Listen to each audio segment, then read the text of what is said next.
హల్లెలూయా. దేవుని పరిశుద్ధ నామానికి మహిమ కలుగును గాక. ఈ నూతన సంవత్సరపు ఆరాధనలో మొదటిసారిగా ఈ 2021వ సంవత్సరంలో అడుగుపెట్టిన మనం పరిశుద్ధ గ్రంథంలో నుంచి కొన్ని విషయాలు ఆలకించబోతున్నాం. నిజంగా దేవుని సన్నిధిలో ఈ సమయంలో మనం ఉండి ఈ దేవుని మాటలు ఆలకించడం ఎంతైనా మనకు ఆశీర్వాదకరం. ఆమె నిశ్చయంగా మీరు ధన్యులగుదురుగాక. ఆది కాండంలోని 46వ అధ్యాయంలోని 4వ వాక్యం నుంచి మనం గమనించబోతున్నాం. కొన్ని విషయాలు మీకు కాస్త వివరంగా అర్థమయ్యేటట్టుగా చెబుతాను, జాగ్రత్తగా ఆలకించండి. అక్కడ పెద్ద ఆయన పేరు వినిపిస్తుంది. ఆయన పేరు ఏంటంటే యాకోబు. యాకోబు గారిని గురించినటువంటి వివరణ ఒకసారి మీకు తెలియపరచాలంటే, ఇప్పుడు ఆయనకి సంతానం చాలా మంది ఉన్నారు. సుమారుగా 12 మంది కుమారులు. ఎంతమంది అండి?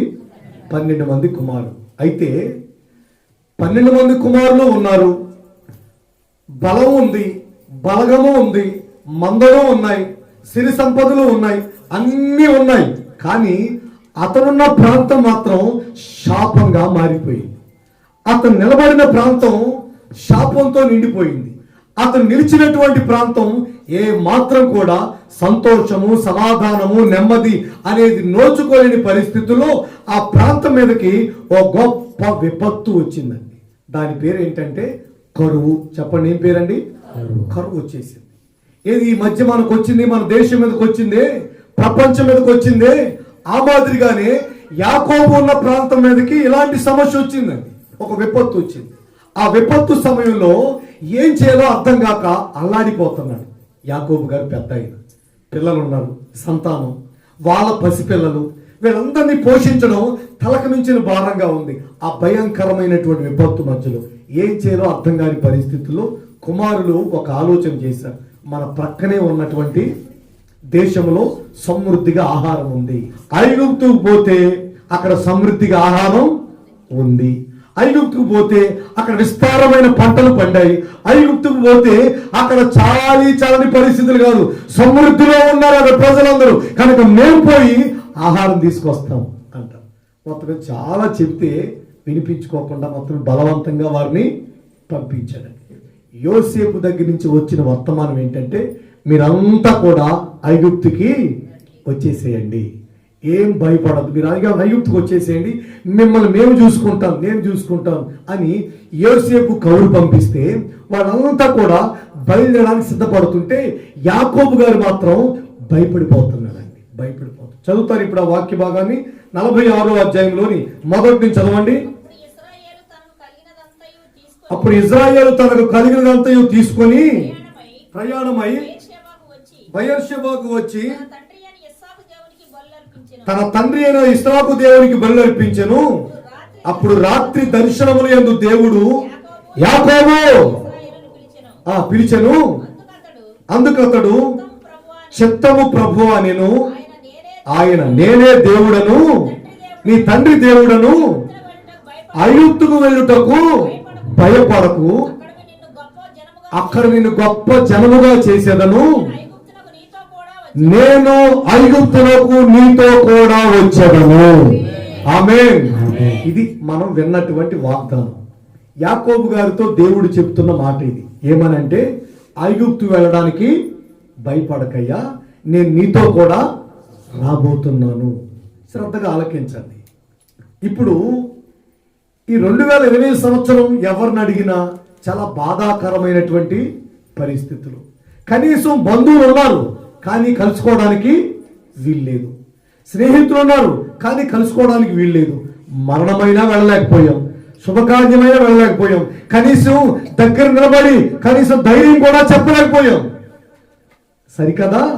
కనిపిస్తుంటే ఎవరో పగవాళ్ళు చూసినట్లుగానే దూరంగా ఉండి చూడాల్సి వచ్చింది. ఇలాంటి దారుణమైన పరిస్థితి ఈ సంవత్సరం ప్రతి కుటుంబంలో, ప్రతి వ్యక్తి జీవితంలో ఫేస్ చేసినటువంటి పరిస్థితులండి.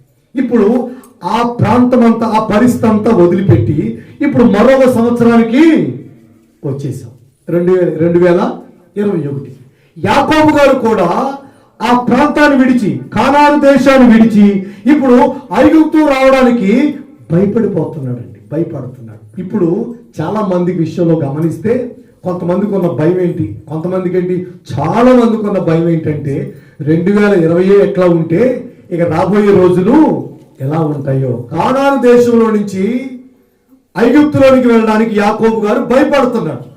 అప్పుడు దేవుడు చెప్పిన మాట ఏంటంటే, యాకోబు నువ్వు భయపడకు, నీతో పాటుగా నేను వస్తాను. నా ప్రియ దేవుని ప్రజలారా, 2020 సంవత్సరం పూర్తయిపోయి 2021 సంవత్సరంలోనికి మనం అడుగు పెట్టాం.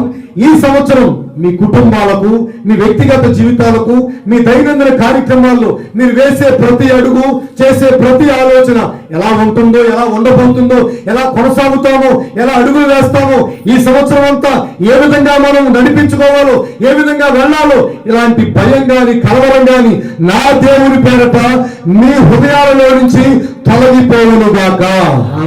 ఆమేన్.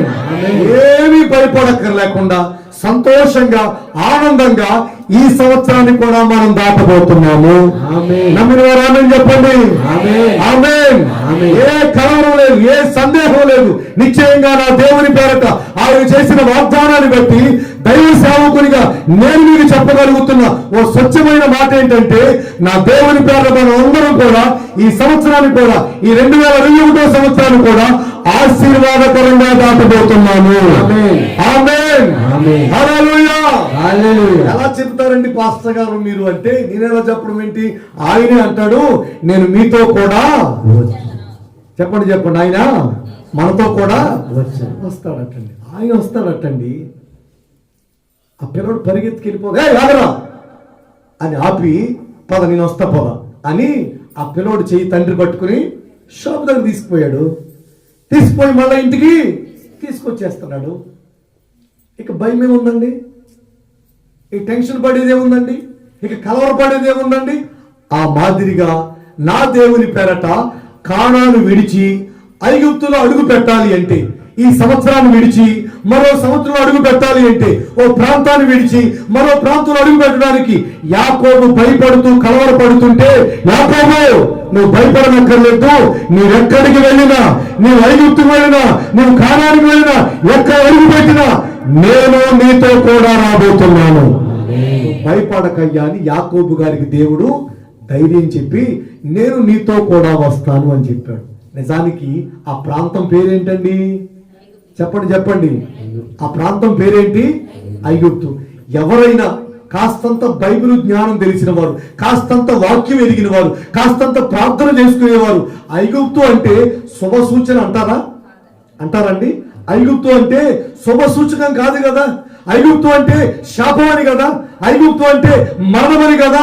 ఐగుప్తు అంటే లోకమని కదా. ఇప్పుడు యాకోబు గారు భయపడిపోతుంటే దేవుడు అంటాడు, ఐగుప్తులోకి నువ్వు వెళ్ళబోతున్నావు కదా, లోకంలో వెళ్ళబోతున్నావు కదా, ఈ ప్రాంతాన్ని విడిచి మరో ప్రాంతానికి వెళ్ళబోతున్నావు కదా, ఏది ఏమైనా నేను నీతో కూడా వస్తాను. ఎంత బాధ్యత అండి దేవునికి. ప్రియ దేవుని ప్రజలారా, చిన్నవారులారా, పెద్దవారులారా, ప్రభు నామం పేరట దేవుడు ఈ రోజున మనకి ఇచ్చిన వాగ్దానం ఏంటంటే, ఈ రోజున దేవుని పేరట ఏ పరిస్థితులు రాబోతున్నా, ఏ సమస్యలు రాబోతున్నా, ముందున్న కాలం ఎంతగా మారబోతున్నా, ఎలాంటి పరిస్థితులైనా, కష్టమైన, నష్టమైన, సుఖమైన, నెమ్మదైన, ఈ రోజున వెలుగైనా, చీకటైనా, ఏది ఏమైనా ఆయన ముందుగానే ఒక భరోసా, ఆయన ముందుగానే ఒక వాగ్దానం, ఆయన ముందుగానే ఒక ధైర్యాన్ని ఇస్తున్నాడు. ఈ సంవత్సరం అంతా ఆయన నీతో కూడా రాబోతున్నాడు.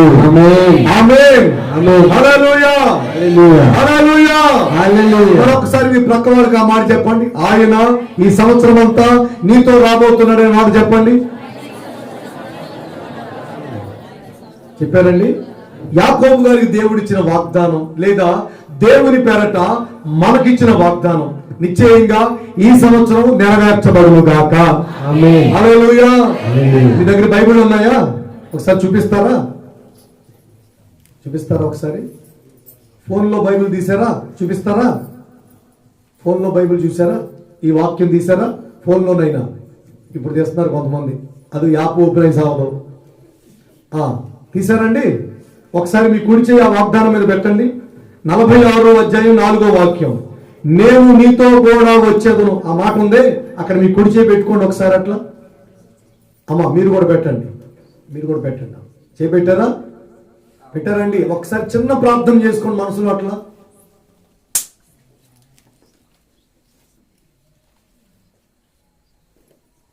ఆమేన్, హల్లెలూయా. సరే వినండి. ఇప్పుడు యాకోబు గారితో పాటుగా దేవుడు వెళ్ళిపోయాడు. మీకు ఉలుపు లేదు పలుకు లేదు అయ్యే. యాకోబు గారితో పాటుగా ఎవరు వెళ్ళారు?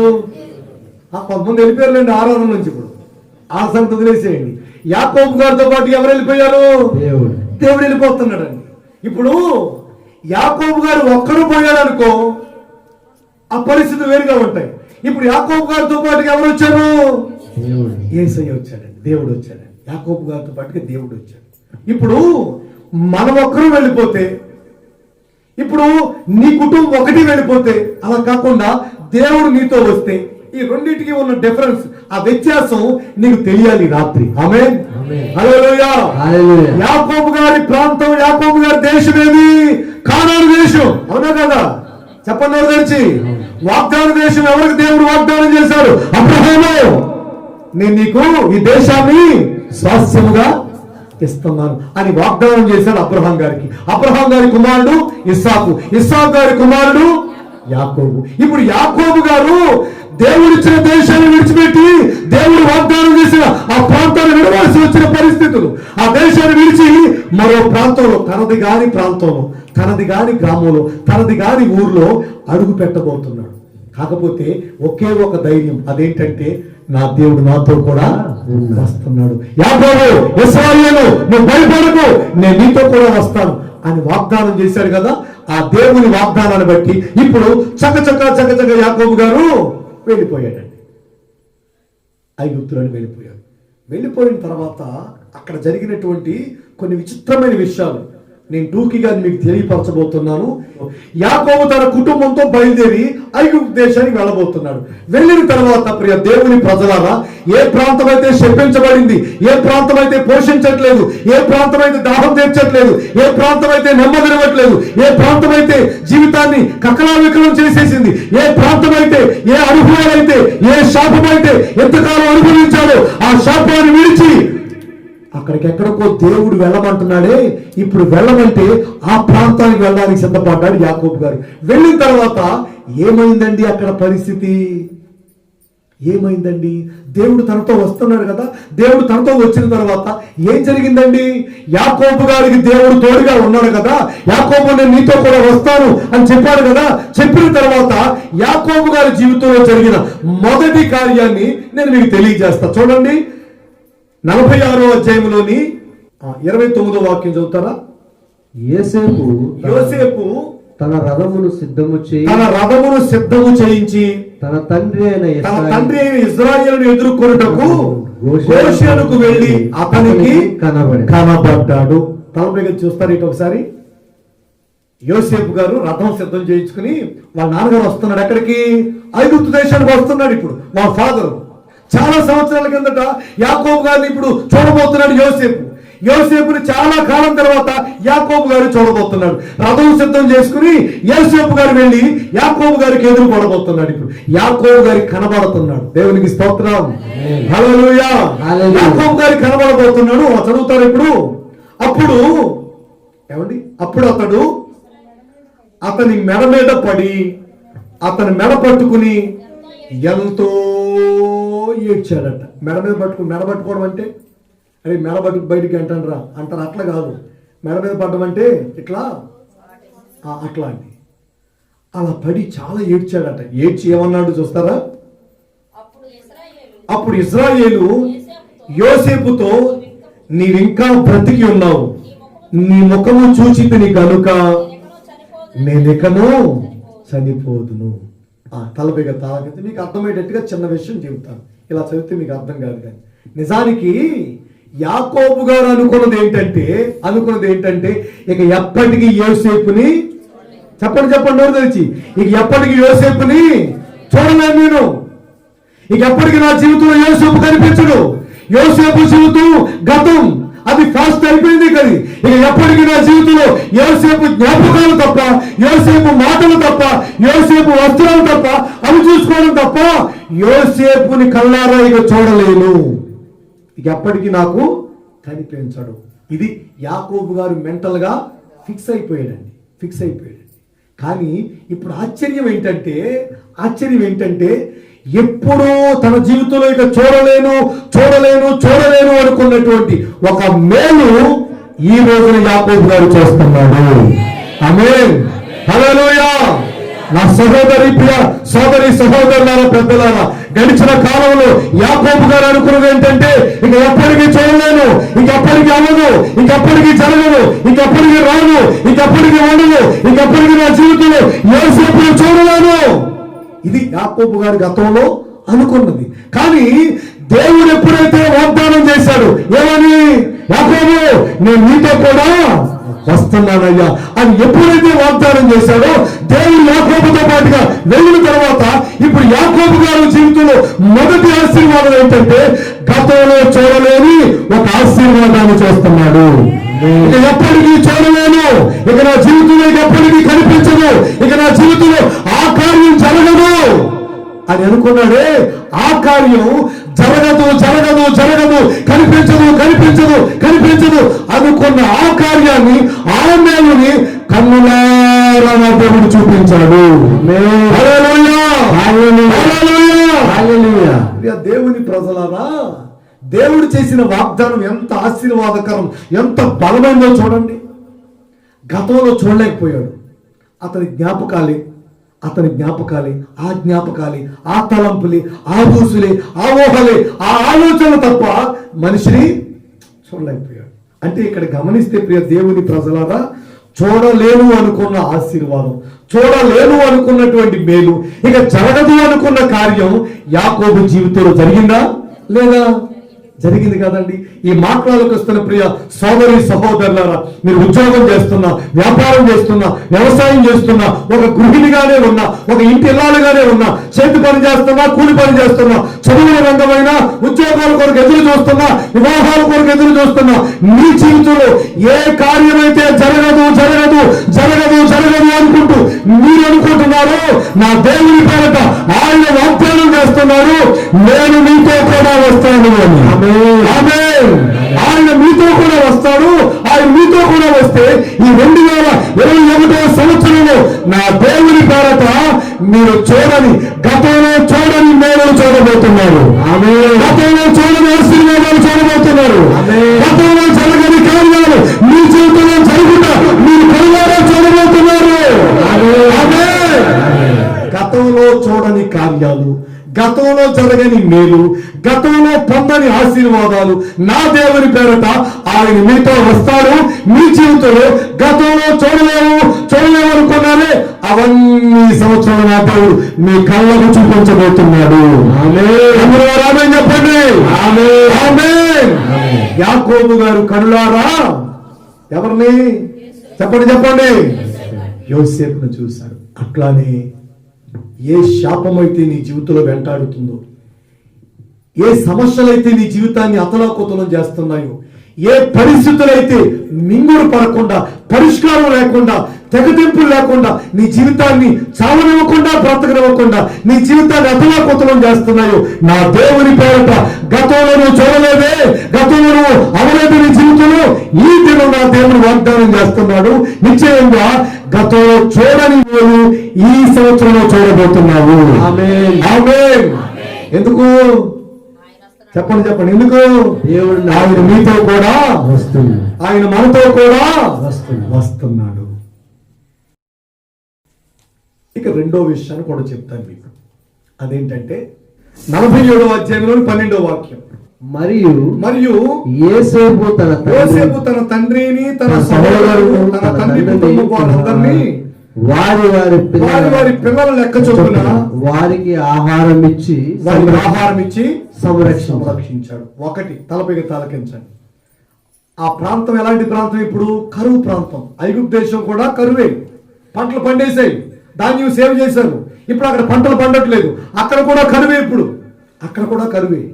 కాకపోతే దేవుని పేరట కరువులో కూడా, బాగా గమనించండి, కరువులో కూడా యాకోబు కుటుంబం పోషించబడేటట్లుగా చూడండి. ఇలా చూడండి, పెద్దలున్నారా, పిల్లలున్నారా, వీళ్ళందరూ లెక్క చొప్పున ప్రతి దినం వారికి ఆహారం యోసేపు గారు పంపించేస్తున్నాడు. దేవునికి స్తోత్రం. హల్లెలూయా. ఒకటి, గతంలో చూడలేని ఆశీర్వాదాలు ఇప్పుడు చూశాను. రెండవదిగా అంతా కరువే ఉంది. కానాను దేశం కాదు, ఐగుప్తు దేశం కాదు. ఆ కరువులో ఇప్పుడు దేవుని పేరట యాకోబు కుటుంబం పిల్లలతో సహా పోషించబడుతున్నారు ఆహారంతో. ఆమేన్. హల్లెలూయా. హల్లెలూయా. వారి లెక్క చొప్పున, అంటే నీ కుటుంబానికి ఈ సంవత్సరం నా దేవుని పేరట నీ కుటుంబానికి, నీ వ్యక్తిగత జీవితానికి, నీ సంతానం, నీ భార్య, నీ భర్త, నీ కుటుంబంలో ఉన్న పెద్దలు, నీ అవసరతలు, వాటన్నిటి లెక్క చొప్పున నా దేవుడు నిన్ను సంరక్షించబోతున్నాడు. ఆమేన్. ఆమేన్. కరువు గురించి భయపడకండి. పనులు ఉంటాయో ఉండవని భయపడకండి. శాలరీస్, ఫుల్ శాలరీస్ వస్తాయో లేదో, హాఫ్ శాలరీస్ ఇస్తారో అని భయపడకండి. వ్యాపారాలు చేయగలుగుతారేమో లేదో అని భయపడకండి. వ్యవసాయం ఎలా ఉంటుందో అని భయపడకండి. ఈ రోజున పనులు ఉంటాయో లేదో అని భయపడకండి. రాబడి ఉంటుందో లేదో, ఆదాయం వస్తుందో లేదో అని భయపడకండి. నా దేవుని దగ్గర ఒక లెక్క ఉంది. ఆమేన్. హల్లెలూయా. నీ కుటుంబపు లెక్క చొప్పున, నీ సంతానపు లెక్క చొప్పున, నీ పిల్లల లెక్క చొప్పున, నీ భార్య లెక్క చొప్పున, నీ భర్త లెక్క చొప్పున, నీ ఇంటికి పాది లెక్క చొప్పున నా దేవుడు నీకు ఆహారం అయిపోతున్నాడు. ఆమేన్. ఆమేన్. హల్లెలూయా. ప్రపంచం ఎలా ఉన్నా నా దేవుడు నిన్ను పోషించబోతున్నాడు. ఇది మీరు నమ్మాల్సింది. ఇలా ఎలా జరుగుతుందండి పాస్టర్ గారు అంటే, యాకోబు గారితో పాటుగా ఎవరున్నారు ఇప్పుడు? చెప్పండి. యేసయ్య ఆయనతో పాటుగా, నీతో పాటుగా నేను వస్తానయ్యా. అంటే దేవుడు మనతో ఉంటే, ఆయన మనతో వస్తే ఏం జరుగుతుందండి అంటే, ఇదిగో ఏ పరిస్థితులు ఎలా ఉన్నా మన లెక్క చొప్పున దేవుడు మనకు ఆహారం ఇస్తాడు. ఆహారం ఇస్తాడండి. అరచే పిల్ల కాకులకు ఆయన ఆహారం ఇస్తున్నాడు కదా. అలానే ఈ సంవత్సరం కూడా కుటుంబాలు ఈ రోజున చాలా విచ్ఛిన్నమైపోయాయండి. ఆర్థికంగా చాలా కుటుంబాలు పతనమైపోయాయి. పని లేక, వ్యాపారం లేక, ఉద్యోగం చేసినా సరిగా ఉద్యోగం లేక, చేసిన సగం జీతమే వస్తూ ఇలా గందరగోళంలో చాలా కుటుంబాలు ఆర్థికంగా చితికిపోయాయి. లెక్క తప్పింది గత సంవత్సరం. కానీ దేవుడు అంటాడు, నేను నీతో కూడా వస్తున్నాను. ఈ సంవత్సరం లెక్క చొప్పున నా దేవుడు నీకు అనుగ్రహించబోతున్నాడు. ఆమేన్. హల్లెలూయా. నీ కుటుంబానికి ఏం కావాలో, నీ ఇంటికి ఏం కావాలో, నీ వ్యాపారానికి ఏం కావాలో, నీ పిల్లలకి ఏం కావాలో, నీ ఉద్యోగానికి ఏం కావాలో, నీ పొలానికి ఏం కావాలో, నీ స్థలానికి ఏం కావాలో, నిన్ను మించుకునే గృహానికి ఏం కావాలో, అన్ని కోణాలు దేవుడు అన్ని లెక్క బట్టి నా దేవుడిని అకౌంట్లో వేయబోతున్నాడు. లెక్క కట్టి నా దేవుడికి ఇవ్వబోతున్నాడు. నమ్మిన వారు ఆమేన్ చెప్పండి. ఆమేన్. ఇంకో విషయం ఏంటంటే, మీకు మొదట చెప్పినట్లుగా 6వ వాక్యం చదువుతారా? 6వ వాక్యం 47:6లోని రాజుగారు అంటాడు, ఈ దేశంలోని మంచి ప్రదేశమందు నీ తండ్రిని, నీ సహోదరులను నివసింప చేయుము. గోషేను దేశంలో వారు నివసింపవచ్చు. వారిలో ఎవరైనా ప్రజ్ఞ గలవారని నీకు తోస్తే వారికి జాబులు ఇచ్చేసేసి, వారికి జాబులు వచ్చేసేయండి. అధిపతులు అయిపోయారు. ఏమైపోయారు? మందల మీద అధిపతులు. నిశ్చయంగా నా ప్రభు నామం పేరట ఏ పని లేదనుకున్నారా వాళ్ళకి? ఈ రోజున బాగా గమనించండి. మాకే పని లేదండి, సరైన జీవనోపాధి లేదండి, సరైన స్థిరమైన జీవనోపాధి లేకుండా కుటుంబానికి భారంగా ఉంటున్నామండి అనుకునేవారు చాలా మందే ఉన్నారు. నా దేవుడు ఈ సంవత్సరం మీతో కూడా రాబోతున్నాడు. ఆమేన్. యాకోబు కుమారులు ఏ విధంగా తమది కాని దేశమందు అధిపతులుగా నియమించబడుతున్నారు. రాజు మాట ఆ మాట విన్నాం కదా. అదే మాదిరిగా ఈ సంవత్సరం చదువుకున్న యవనస్తులు ఉన్నారు, చదువుకుని వివాహాలు చేసుకుని ఉద్యోగాల కొరకు ఎదురు చూసేవారు ఉన్నారు. నా ప్రభు నామం పేరట మీరు నా దేవుని పేరట ఉద్యోగస్తులుగా మార్చబడుగాక. ఆమేన్. ఆమేన్. యాకోబు కుమారులు అధిపతులుగా నియమించబడ్డారు. ఊహించారండి? ఆ ఉన్న ఊళ్ళో వాళ్ళకి లేవు జాబులు ఉన్నాయా? యాకోబు గారి గురించి, యాకోబు కుటుంబం గురించి యోసేపు 4 మాటలు చెబితే, యోసేపుకి తండ్రి రాజుగారు చెబుతాడు, మీ అన్నలు ఎవరినైనా ఉద్యోగంలో పెట్టు, మీ అన్నలు ఎవరికైనా ఉద్యోగంలో తీసుకురా, అధిపతులుగా పెట్టు. మన దేశంలో మన మందల మీద ఉన్న వారికి లేదు కానీ వీళ్ళకి జాబులు దేవుడు నా ప్రియ దేవుని ప్రజలారా, ఎవరి గురించి ఆలోచన చేయకండి. బాగా చదువుకున్న వారు చాలా మంది ఉంటారు, తెలివైన వారు చాలా మంది ఉంటారు, జ్ఞానం కలిగిన వారు చాలా మంది ఉంటారు, రికమెండేషన్ మీద వచ్చేవారు చాలా మంది ఉంటారు. ఎవరు ఎంత మంది ఉన్నా నా దేవుడు యాకోబు కుమారులను అధిపతులుగా పెట్టాడు. ఆ విషయాన్ని గుర్తుపెట్టుకుని మీ వ్యక్తిగత జీవితాల్లో మీరు ఎలాంటి వారైనా, బయట ఉన్నవారు ఎంతటి శక్తివంతులైనా, ఎంతటి జ్ఞానం కలిగిన వారైనా, నా దేవుడు మీ పట్ల, మీ కుటుంబాల పట్ల ఓ ఘనకార్యం జరిగించబోతున్నాడు. ఆమేన్, ఆమేన్, ఆమేన్. యాకోబు కుమారులు ఇప్పుడు అధిపతులు, వారికి ఆహారం కూడా కొదువ లేదు. ఎలా జరుగుతున్నాయి ఈ కార్యక్రమాలు అంటే దేవుడు వారితో పాటుగా వచ్చాడు కనుక ఈ వాగ్దానం నమ్మండి. నా దేవుడు మీతో వస్తాడు. గతంలో మీరు చూడని మేలు సంవత్సరం చూస్తారు. నిశ్చయంగా నా దేవుని పేరట మీ కుటుంబానికి, నీ వ్యక్తిగత జీవితానికి లెక్కగట్టి దేవుడు అన్ని చేస్తాడు. రెండవది, అందులోనే మరో మాట ఏంటంటే, స్థిరమైన జీవనోపాధి లేక బాధపడుతున్న నా ప్రియ సోదరి సహోదరులారా, మీ పక్షంగా నా దేవుడు కదలి రాబోతున్నాడు. ఆమేన్, ఆమేన్. రెండు విషయాలు విన్నాం. మరో మాట కూడా చెప్పి నేను ముగించేస్తాను. దేవునికి స్తోత్రం చెప్పండి. హల్లెలూయా, హల్లెలూయా. మీ ప్రక్కన వాళ్ళకి ఒకసారి వందనాలు చెప్పండి. పడుకోవద్దని చెప్పండి, నిద్రపోవద్దని చెప్పండి. చెప్పారండి. హల్లెలూయా. సీరియస్ గా ఉన్న వాళ్ళందరూ ఒకసారి గట్టిగా చెప్పండి హల్లెలూయా. ఎందుకు సీరియస్ గా ఉన్నారా? మరో మాట కూడా చెప్పి నేను ముగిస్తానండి. అదేంటంటే, వినండి, ఈ మాట కాస్త జాగ్రత్తగా ఆలకించండి. దేశంలో ఏముంది ఇప్పుడు? చెప్పండి. బ్రదర్స్ చెప్పట్లేదు. దేశంలో ఏముంది? ఏ దేశం? ఆ దేశం పేరేం పేరు? ఐగుప్తు దేశం. కరువు వచ్చేసింది. అయితే గవర్నమెంట్ దగ్గర ఎఫ్సిఐ గోడౌన్స్ ఉంటాయి, తెలుసండి? ఎఫ్సిఐ గోడౌన్స్ అని మనకు రేషన్ ఇస్తారే, ఆ మాదిరిగా యోసేపు గారు పెద్ద పెద్ద గోడౌన్స్ కట్టి, అది ఆహారం అంతా అక్కడ. ఈ ఫుడ్ కార్పొరేషన్ ఇండియాకి మూలం ఏంటంటే యోసేపు గారు కట్టిన బేస్ అదండి. ఇప్పుడు యోసేపు గారు పండిన పంటంతా గోడౌన్లో పెట్టేశాడు. ఇప్పుడు ప్రజలందరూ ఆహారం తిందామంటే పంటలు లేవు. ఇప్పుడు యోసేపు గారికి వస్తారు. యోసేపు దగ్గరికి వచ్చి, అయ్యా మాకు ఆహారం కావాలి అంటే, ఇదిగోండి, అందరికి అమ్మడం మొదలు పెట్టారు. ఏంటది? ఆహారం. దేశం అంతా కొనుక్కున్నారండి, దేశం అంతా తింటున్నారు, ఎవరికి కరువు లేదు. దేశంలో పంటలు పండట్లేదు, అంతే. ఆహారం మాత్రం సమృద్ధిగా రాజ్యంలో నిల్వ చేశారు యోసేపు గారు. పనిచేస్తే అందరి దగ్గర కొని కొని కొని తిని డబ్బులన్నీ అయిపోయాయి. వింటున్నారా? డబ్బులన్నీ అయిపోయాయి. ఆ తర్వాత డబ్బులు అయిపోయిన తర్వాత మరి ఏం చేయాలా? ఆహారం కావాలి కదా. అందుకని ప్రజలు ఏం చేశారంటే బంగారం, వెండి కూడా తీసుకెళ్ళి ఆహారం తెచ్చుకున్నారు. అది అయిపోయాయి. అంటే డబ్బులు అయిపోయాయి, వెండి బంగారాలు అయిపోయాయి. తర్వాత మందలు, పశువులు కూడా కాడెట్లున్నాయనుకో తీసుకెళ్ళి ఇచ్చేసి ఆహారం తెచ్చుకోవడం, ఒక వారం పాటు బ్రతకడం. కాడెట్లు అయిపోయాయి, బండి అయిపోయింది, ట్రాక్టర్ అయిపోయింది, కల్టివేటర్ ఇచ్చేసారు, అన్నీ అయిపోయాయండి. ఇంకేమున్నాయి ఇప్పుడు అంటే పొలాలు ఉన్నాయి. ఏమున్నాయి? పొలాలు పండట్లేదుగా. పండుతున్నాయా? పండట్లే, కరువు కదా.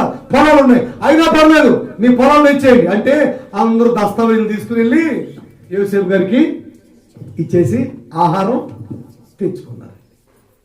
ఇప్పుడు పొలాలు అయిపోయాయి. అర్థమవుతుందా? ఇక్కడ ఒక విషయం చెబుతా వినండి. ఇప్పుడు ప్రజల దగ్గర ఇది మాది అనుకోవడానికి ఏది లేదండి. అన్ని పోగొట్టేసుకున్నారు, అన్నీ అయిపోయాయండి. పొలాలు అయిపోయాయి, స్థలాలు అయిపోయాయి, ఇళ్ళు అయిపోయాయి, వెండి బంగారాలు అయిపోయాయి. ఇప్పుడు ఒట్టి మనుషులు మాత్రమే ఉన్నారండి. ఇది ఐగుప్తు దేశంలో పరిస్థితి. ఒకసారి ఆలోచన చేయండి. జస్ట్ ఉన్నదంతా అయిపోయింది. ఎవరికి? ఐగుప్తు దేశంలో ఉన్నవారి ఆస్తులన్నీ ఇప్పుడు ఎవరు వశమైపోయాయి? రాజుగారి వశమైపోయాయి. అన్ని పోగొట్టుకున్నారు. మందలు లేవు, పొలాలు లేవు, వెండి లేదు, బంగారం లేదు, డబ్బులు లేవు. ఇప్పుడు ఖాళీ చేతులు, ఉన్నదంతా అయిపోయింది. మరి యాకోబు గారి దగ్గరికి వద్దాం. యాకోబు గారి కుటుంబం దగ్గరికి వచ్చేస్తే యాకోబు గారికి దేవుడు ఏమని చెప్పాడు? నేను నీతో కూడా వస్తానని చెప్పాడు కదా. నేను నీతో కూడా వస్తానని చెప్పిన తర్వాత జరిగిన రెండు కార్యాలు చూస్తాం. ఒకటి, గతంలో చూడలేను అనుకున్న కార్యాన్ని ఇప్పుడు చూశాడు. రెండవదిగా కరువులో కూడా లెక్క చొప్పున పోషించబడుతున్నాడు, పిల్లలకి స్థిరమైన జీవనోపాధులు. ఇక మూడవది ఏంటండి బాబు అంటే 27వ వాక్యం చదువుకుందాం. 47:27. ఇశ్రాయేలీయులు ఐగుప్తు దేశమందలి గోషేను ప్రదేశంలో నివసించిరి. అందులో వారు ఆస్తి సంపాదించుకొని సంతానాభివృద్ధి పొంది మిగులు విస్తరించారు. బాగా గమనించండి, అక్కడ ఏమనుందంటే వీళ్ళేమో మిగతా వాళ్ళంతా ఉన్నదంతా ఊడ్చుకున్నారు, పోగొట్టుకున్నారు. ఇప్పుడు యాకోబు కుటుంబం దగ్గరికి వస్తే బైబిల్లో రాయబడిన ఓ చక్కటి మాట ఏంటంటే వీళ్ళు సంపాదించుకున్నారు. చూసారండి, అక్కడే మనం చూస్తుంటే పొలాలు, దేహాలు, అయ్యా మేము కూడా దాసులం, అన్ని పోగొట్టుకున్నారు. కానీ ఇతను గురించి ఆలోచిస్తే ఇతని గురించి రాయబడిన మాట ఏంటంటే అతడు గోషేను ప్రాంతంలో ఆస్తిని సంపాదించి మిగులా విస్తరించారు. నా ప్రియ దేవుని ప్రజలారా, మీ వ్యక్తిగత జీవితాల్లో ఈ సంవత్సరం 2021వ సంవత్సరంలో నా దేవుడు మీకు ఇచ్చిన వాగ్దాన పూర్వకమైన సందేశం ఈ దినాన్ని మీరు ఆలోచిస్తున్నారు. ఆయన చెప్పిన మాట ఏంటండి బాబు అంటే నేను మీతో కూడా వస్తాను అని. ఆయన వస్తే ఏం జరుగుతుంది? ఆయన వస్తే జరగబోయే కార్యం ఎలా ఉంటుంది? ఆయన వస్తే ఏం చూస్తున్నాను అంటే ఇక చూడలేము అనుకున్న కార్యం నీ జీవితంలో చూడగలుగుతావు. ఇక జరగము అనుకున్న కార్యం నీ జీవితంలో జరుగుతుంది. ఇక వినను అనుకున్న మాట నీ చెవులను ఆలకిస్తావు. ఆయన వస్తే, ఆయన కదిలితే జరిగిన కార్యం. రెండవదిగా పరిస్థితులు ఒక్కసారిగా ఆశీర్వాదకరంగా సమృద్ధిలో బ్రతుకుతున్నారు, పిల్లల జాబులు. మూడవదిగా గమనిస్తే అందరూ ఉన్నదంతా పోగొట్టుకుంటుంటే వీళ్ళు మాత్రం సంపాదించారటండి. చూడండి, దేవుడు మనకు తోడుగా ఉన్నప్పుడు ఆయన మనతో వస్తే ఈ సంవత్సరం జరగబోయేది ఏంటో తెలుసా? ఎవరు ఏం పోగొట్టుకున్నా నా దేవుని పేరట నీవు సంపాదించగలుగుతావు. చాలా మంది ఆరోగ్యం పోగొట్టుకోవచ్చు, కానీ నువ్వు ఆరోగ్యాన్ని సంపాదించుకుంటావు. చాలా మంది నెమ్మది పోగొట్టుకోవచ్చు, కానీ నువ్వు నెమ్మదిని సంపాదించుకుంటావు. చాలా మంది ప్రశాంతతను పోగొట్టుకునే వాళ్ళు ఉన్నారు, కానీ ఈ సంవత్సరం నీవు నా దేవుని పేరట నెమ్మది, సమాధానము, క్షేమము, ఆరోగ్యాన్ని చేతులారా సంపాదించుకోగలుగుతావు. గతంలో చాలా మంది పోగొట్టుకున్నారు, అంతా పోగొట్టుకున్నారు. కానీ ఈ సంవత్సరం నా దేవుడు వాగ్దానం చేశాడు. ఆ వాగ్దానం మీ జీవితంలో నెరవేర్చబడాలి. నిశ్చయంగా పోగొట్టుకున్నది గత చరిత్ర అయితే ఈ సంవత్సరం నిశ్చయంగా గతంలో పోగొట్టుకున్న వారితో సహా అన్నిటినీ నా దేవుని పేరుతో సంపాదించుకోబోతున్నాడు. అది నెమ్మది కావచ్చు, ఆరోగ్యం కావచ్చు, సంతోషం కావచ్చు, సమాధానం కావచ్చు, ఎన్ని విషయాల్లో నా దేవుని పేరట పోగొట్టుకునే వాళ్ళు చూస్తుంటావు. కానీ ఈ సంవత్సరం నా దేవుడు నీకు తోడుగా ఉంటాడు. ఇక నువ్వు సంపాదించుకోగలుగుతావు. ఆమేన్. మరో మాట అక్కడ రాయబడింది, మిగులా విస్తరించాలి. ఆమేన్. మన దేవుడు మనతో ఉంటాడు. సంఘ పరిచర్య విస్తరించబోతుంది, సేవా పరిచర్య విస్తరించును గాక, కుటుంబాలు విస్తరించును గాక, సరిహద్దులు విస్తరించును గాక. ఎక్కడ వాళ్ళు అక్కడ లేచి నిలబడండి, ప్రార్థన చేసుకుని ముగించుకుందాం.